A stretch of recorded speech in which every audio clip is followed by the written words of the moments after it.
Collector గారికి, ఇక్కడికి వచ్చినటువంటి కాంగ్రెస్ నాయకులందరికీ నా హృదయపూర్వక వందనములు.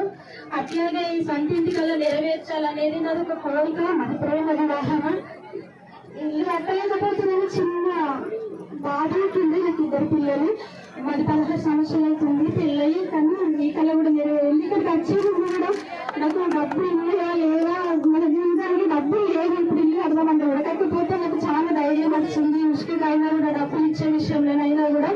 తర్వాత ఆది శ్రీధర్ గారు పదవిలో ఉన్నప్పుడే కాదు, పదవిలో లేనప్పుడు కూడా చాలా సందర్భాలు ఇంటికి సార్కి మా అమ్మకి పెన్షన్ విషయంలో కానీ, మా నాన్న ఆరోగ్య విషయంలో కానీ చాలా హెల్ప్ చేసింది సారు. తర్వాత నేను బీఆర్ఎస్ వాళ్ళ ప్రభుత్వంలో చిన్న రూపాయి కూడా అసలు మాకు ఏది కూడా అందలేదు. ఏ విషయంలో కూడా, పింఛన్ విషయంలో కూడా, మా మామయ్యకి ఏ విషయంలో కూడా, మా అత్తమ్మకు చాలా ఊర్లలో 3 ఎకరాలు చేయనిచ్చింది. అయినా కూడా మాకు ఏం కూడా అందలేదు. కానీ నేను కాంగ్రెస్ ప్రభుత్వం నుండి చాలా వాళ్ళు పెట్టిన ప్రతి స్కీమ్ నుండి ప్రతి పొందిన. నేను ఉచిత బస్ పోతున్నా, సన్న బియ్యం తింటున్నా.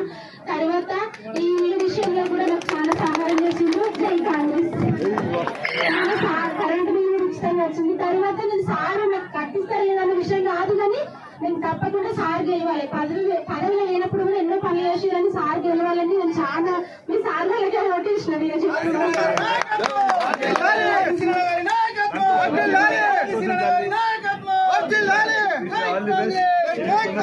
ఇల్లు కట్టినాక మీ ఇంటికి వస్తాం, మీరే సారే పెడతాం. మీ అభినేతలు మేము ఉంటాం.